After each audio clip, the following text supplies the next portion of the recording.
On se retrouve sur le site Lichess pour continuer notre aventure. Objectif 1500 Elo.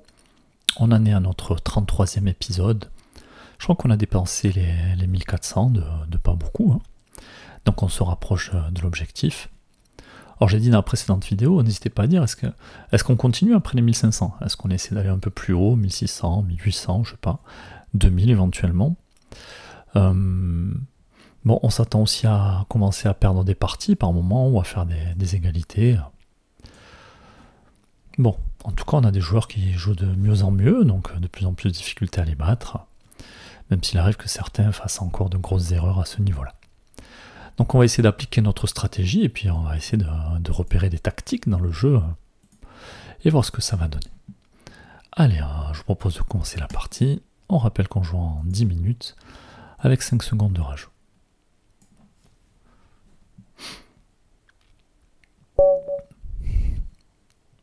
Alors, nous affrontons 5 au split, classé 1365, nous avons les pièces noires.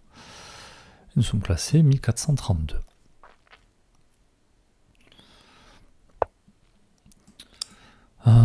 Alors, comment jouer ici? Bon, on a dit on peut jouer plein de choses. On va voir si à 1365, ce qu'il propose face à la Coro-Kann. Donc l'idée c'est de défendre le pion avec un pion de l'aile, et puis si jamais il y a des échanges, nous on conserverait nos deux pions sans et pas l'adversaire. Alors une façon simple de jouer, c'est de venir prendre le pion ici, si on n'a pas envie d'apprendre de la théorie, donc c'est ce qu'on va faire. On va développer le cavalier, c'est de mettre l'autre, attention il y a un piège connu ici, de mettre la dame. Si jamais on essaie de développer le cavalier, l'adversaire peut jouer cavalier D6, échec et mat. Ici, il ne joue pas le coup dame 2. On va essayer de se débarrasser de ce cavalier. Très souvent, les adversaires développent le fou. Et en fait, quand on prend le cavalier, ils reprennent du fou. Et après, en développant notre cavalier, on gagne un temps sur le fou. Allez, ici, ça nous permet de développer notre cavalier. Maintenant, il faut qu'on se décide, est-ce qu'on veut sortir le fou de case blanche ou pas? Avant de jouer à E6. Bon, là, je suis passé assez rapidement sur les premiers coups. Alors, on s'attend à ce que l'adversaire mette le fou en fianchetto. On pourrait faire la même chose, nous, de notre côté.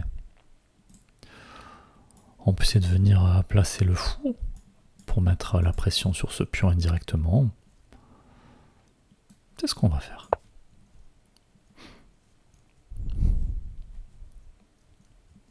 On peut aussi venir placer la dame pour essayer d'échanger le fou, mais attention, si je mets ma dame en D7, l'adversaire qui peut prendre des pièces en fourchette. Je vais reculer ma dame, et puis j'ai perdu matériel, mais attention, s'il vient attaquer ma dame, sa dame qui est en prise, bon, ça pourrait se réfléchir ici.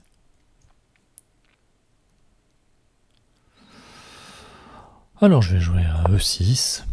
Alors, vu que je ferme cette diagonale, si jamais la dame bouge, je viendrai récupérer ce cavalier. Parce que mon fou aura du mal à revenir.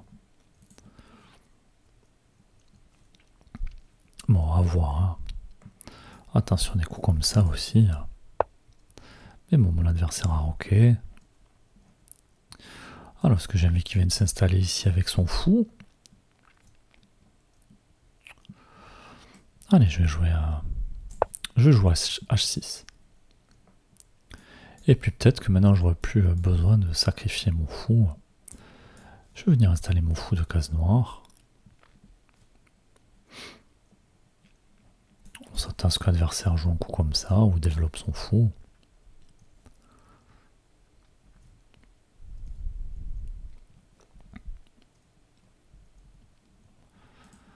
Bon, attention à cet alignement-là quand même.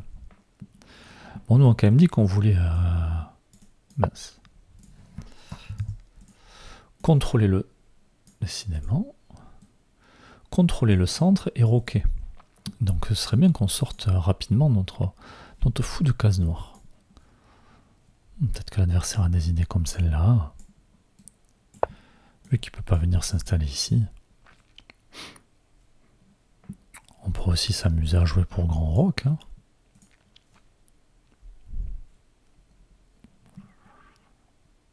Bon, on ordre un coup de coup un peu particulier là par notre adversaire.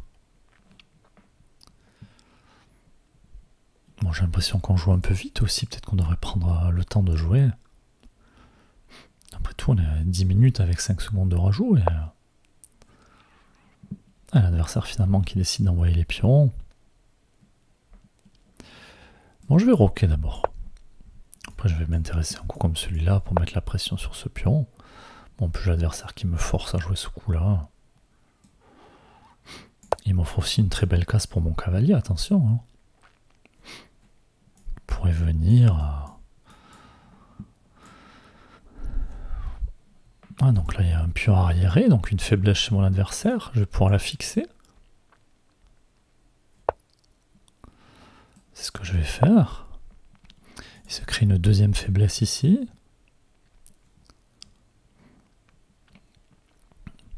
Il y a toujours ce clouage qui peut être désagréable pour lui.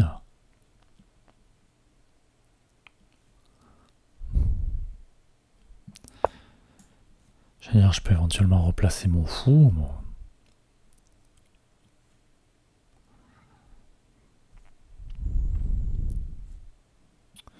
Alors, est-ce que j'ai envie de le laisser avancer pas spécialement. J'ai pas envie que la colonne s'ouvre. Moi, je vais essayer de décaler ma dame, de trouver une case pour faire jouer ma tour. Est-ce qu'elle peut venir ici, la dame, ou pas?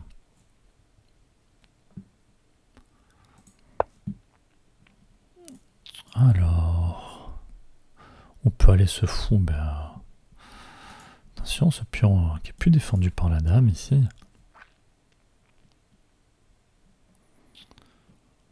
Alors, est-ce que j'ai envie de venir en F6 ou est-ce que je vais me contenter de venir en E7 avec ma dame? Je peux aussi venir en D7.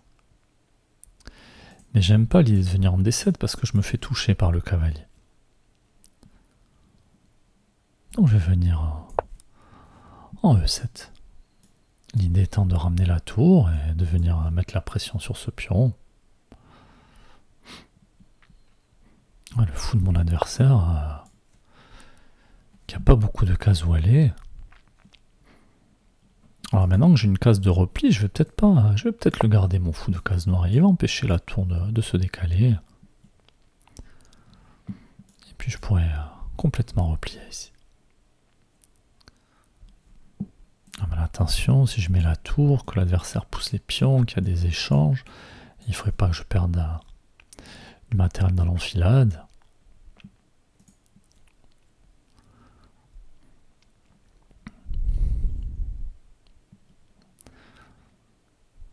Adversaire classé 1365 Elo qui joue plutôt bien. Alors, une tour en face de madame, on n'aime jamais ça.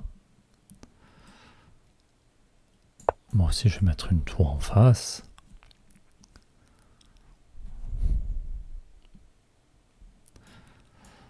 Ah, faut que j'arrive à mieux positionner madame, peut-être par ici.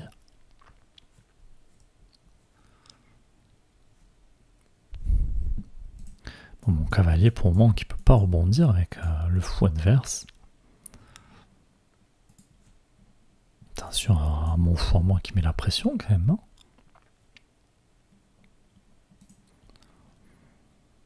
Alors, je pourrais envisager de replacer mon cavalier. Mais je trouve qu'il est bien placé ici. Allez, attention, mon adversaire qui commence à faire un gruyère.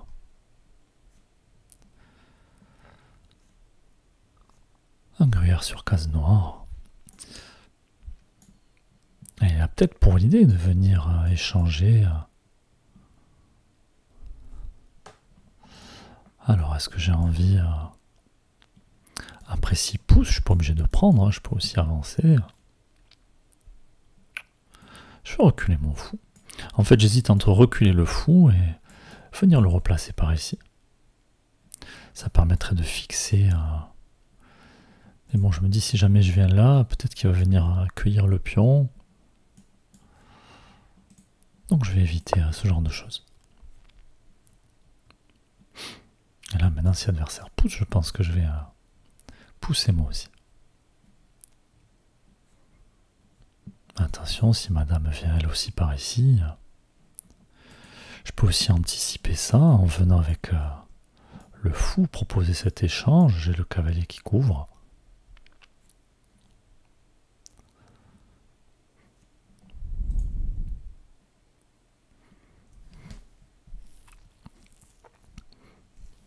Bon, il faut qu'on guette à tout moment si on peut avoir des tactiques avec ce cavalier qui peut rebondir en menaçant la dame. Mais on sait que là, notre partie va se jouer sur ces deux pions. Alors, peut-être pas le pion B, parce que moi aussi, mon pion B est arriéré. Donc, peut-être que le pion B de l'adversaire, j'ai pas envie de le voir disparaître. Par contre, le pion D4, ici, clairement, c'est une cible. Adversaire qui décale la dame. Coup intéressant, il m'empêche de venir avec le fou par ici.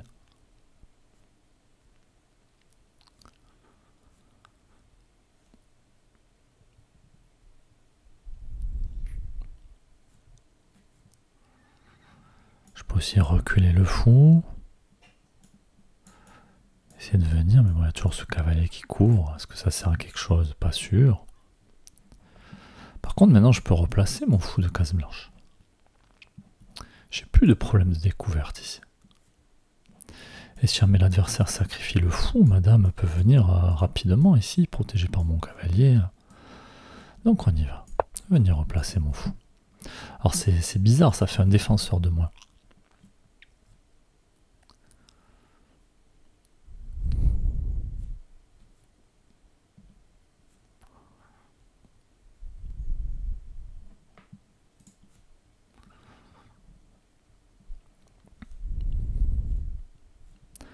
Si l'adversaire veut sacrifier, bon, il faut quand même faire attention. Hein. Allez, je m'attendais à un coup comme celui-là.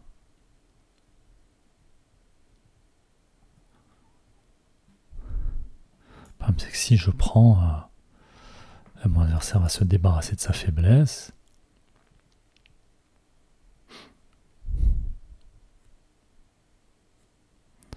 Est-ce que ce cavalier menace des choses? Oh oui, là, s'il y a des idées de sacrifice.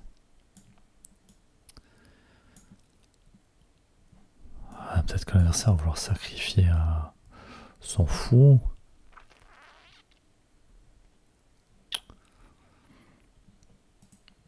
J'aimais beaucoup mon fou, mais je crois que ce cavalier, j'ai pas envie de le tolérer ici. Alors ça va ouvrir colonne par ici. Ah, l'adversaire qui reprend de la tour. Ah, je vais replacer mon cavalier. Pas sûr que ce soit une bonne case ici. Et bon, j'oublie pas que mon fou peut reculer. Je mets la pression sur ce pion.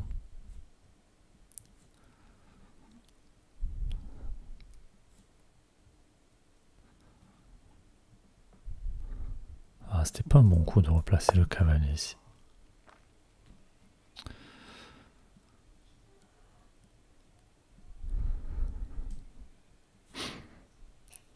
Allez, je vais venir prendre le pion. Je m'attends à ce que l'adversaire vienne faire un coup comme celui-là.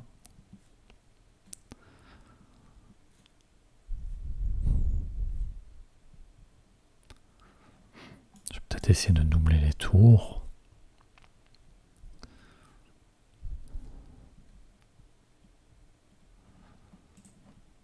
Je fasse attention, là, il y a beaucoup de pièces qui sont pas très bien protégées, pas très bien placées.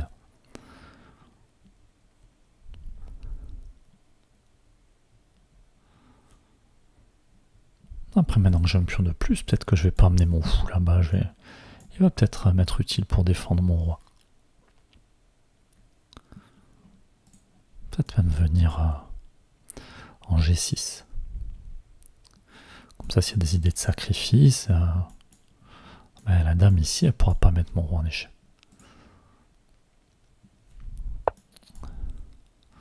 Allez, ma tour qui est attaquée, on s'y attendait un peu.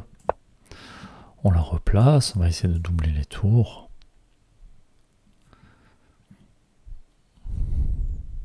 Attention, si l'adversaire met la dame en face, il peut avoir des idées intéressantes.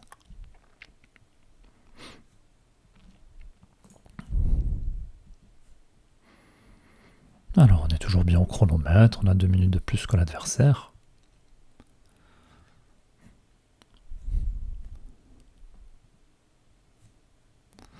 Ah, je pense que si l'adversaire a joué G5, je serais embêté. Hein. Parce que sur prise, mon cavalier va se retrouver cloué.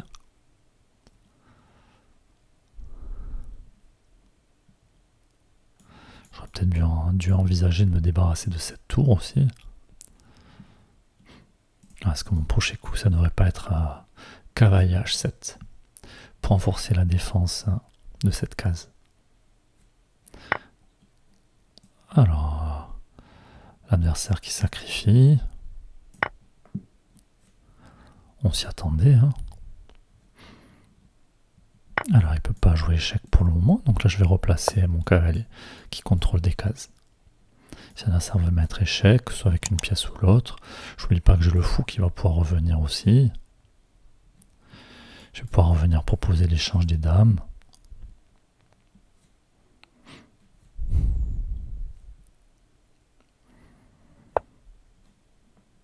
Alors attention, adversaire qui pense menacer mat, mais j'ai toujours mon fou qui couvre.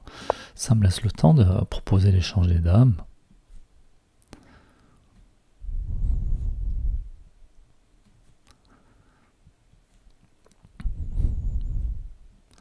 Après, je vais décaler ma tour, essayer d'éloigner mon roi.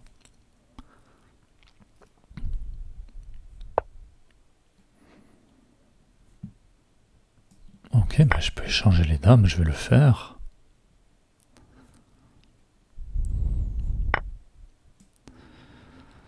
Allez, je protège ma tour, je vais pouvoir replier. Sortir mon cavalier aussi.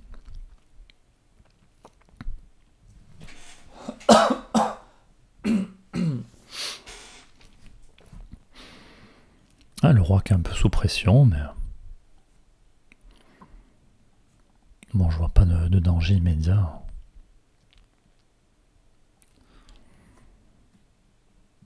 Donc on a quoi? On a un pion de moins pour une pièce mineure de plus. À moins d'essayer de ne pas la perdre, je peux essayer d'attaquer la tour aussi.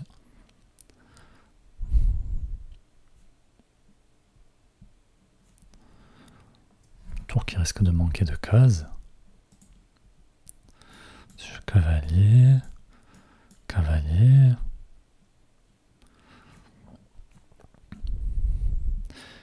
Puis bon, je vais replier.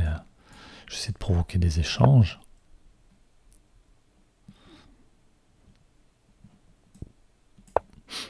Allez, je m'en prends la tour. Peut-être que l'idée de l'adversaire c'est de venir là, mais c'est toujours pareil, j'ai mon fou qui couvre. En fait, mon fou là, il... Allez, je vais empêcher l'adversaire d'avancer. Et puis je vais proposer des échanges.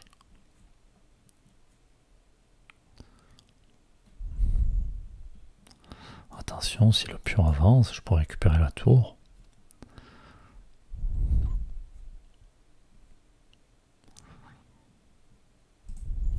Attention aussi ici.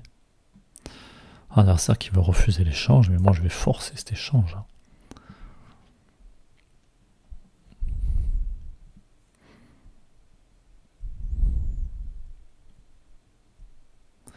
Après j'essaie de venir m'en prendre à ce pion.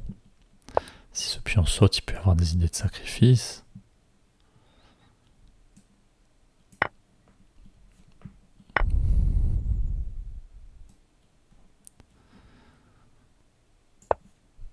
Et mince, j'ai mis ce clic. Alors on offre la tour. Je vais venir avec la tour mettre échec. Bon, c'est pas très grave, on va essayer de s'en sortir.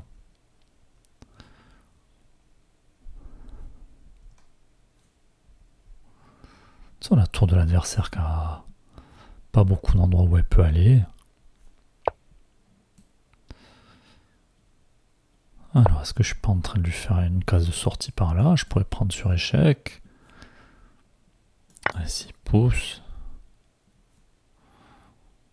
Oula, je peux récupérer le pion, mettre la pression sur la tour.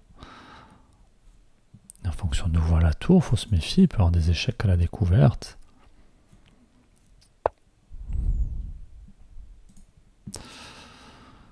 Alors attention maintenant, là je gagne la tour, mais est-ce que j'ai le temps de revenir avec mon roi? J'ai l'impression que oui.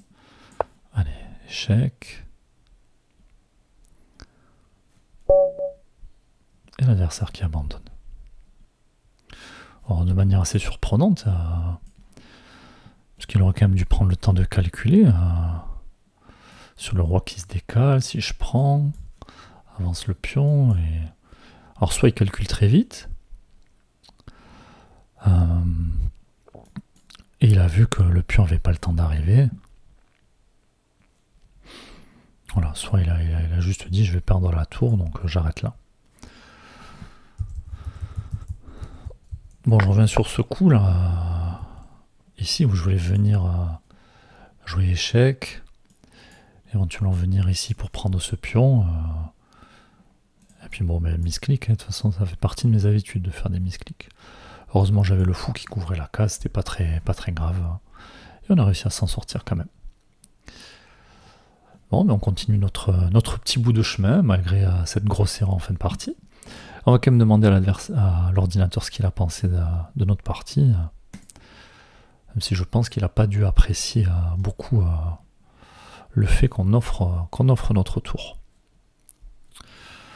Et apparemment, c'est pas la seule gaffe que nous ayons faite, puisqu'il a repéré 2 gaffes. Donc forcément, on l'a dit, ici on voulait pas, mais...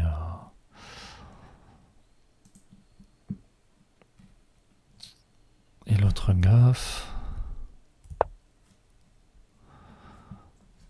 L'ordinateur qui aime pas ce coup-là. Ça fait que ça permet de faire sortir la tour. Mais moi je voulais séparer ces 2 pions en fait. Qui me permettait de récupérer un pion, puis on l'a vu, c'est ce qui a permis de faire la fourchette. Et si jamais l'adversaire n'avait pas pris, j'aurais pris moi sur échec. Enfin, j'aurais essayé de faire quelque chose.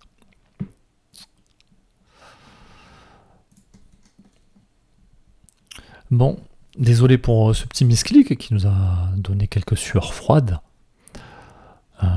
Mais le chemin continue. Donc on se retrouve prochainement pour la suite. À bientôt.